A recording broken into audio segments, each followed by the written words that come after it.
수강생 여러분, 안녕하세요. 지난 시간은 국제 턴키 계약의 개념과 특징에 대해 알아보았습니다. 이 건설업을 비롯한 많은 한국 기업들이 국제 턴키 계약의 형태로 해외 진출을 하고 있다는 사실을 알 수 있었습니다. 이번 시간은 국제 경영관리 계약에 대해 살펴보도록 하겠습니다.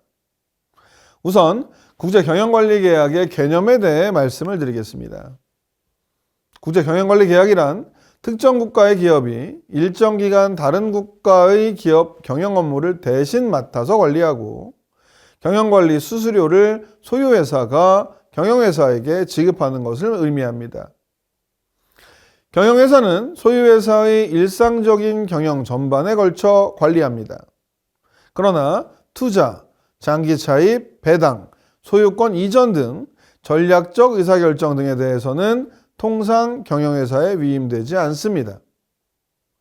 이러한 경영관리 계약은 호텔, 레스토랑, 병원 등의 서비스 산업이나 공항 서비스, 부동산 관리, 전산 업무 관리 등 특정 서비스 기능에 주로 활용됩니다. 예를 들어 호텔 산업의 경우 소유회사는 자산 관리에만 전념하고 경영회사가 호텔 경영에 관한 전권을 행사하여 소유와 경영이 분리됩니다. 즉 소유회사는 토지와 건물을 출자하여 호텔을 건설하고 소유합니다. 그리고 경영회사는 자산 관리를 제외한 인사, 구매, 격리, 영업 등 모든 경영활동에 대해 책임을 지게 됩니다. 따라서 경영회사의 상호가 사용되고 표준화된 경영기법들이 예약, 객실관리, 식당, 마케팅 등 여러 부분에 도입됩니다. 그리고 대부분 경영회사에서 직접 직원을 파견하여 호텔 업무를 관리하게 됩니다. 따라서 프랜차이징 계약에 비해 계약 당사자 간 더 강한 관계를 갖게 됩니다.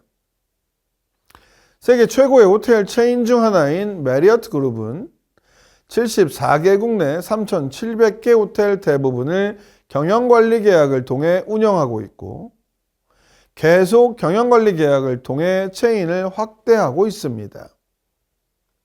호텔 산업 이외에도 경영관리 계약이 많은 부분에서 활용되고 있습니다. 광업, 석유, 제조업, 농업, 임업, 서비스 및 공공사업 등에 사용되기도 하며 특히 개발도상국의 특정 기업을 관리하기 위한 경영기법을 갖지 못한 경우나 현지 기업이 경영상 난관에 봉착했을 때 선진기업을 초청하여 경영관리 계약을 맺는 경우도 있습니다. 또 경영관리 계약은 현지 정부가 외국 다국적 기업의 소유 지분을 제한할 경우 다국적 기업이 자사의 관리 기술과 자원을 활용하여 적은 위험 부담으로 부가적인 수익을 올리고자 할 때 사용됩니다. 화면의 표는 소유회사와 운영회사 간의 협상을 통해 경영관리 계약을 체결할 때 고려해야 하는 여러 항목을 1980년대와 최근 추세를 비교하여 보여주고 있습니다. 대체로 과거에 비해 최근에는 경영회사보다 소유회사에 유리하게 계약 조건이 이루어지고 있는 것을 볼 수 있습니다. 주요 계약 항목들을 보겠습니다.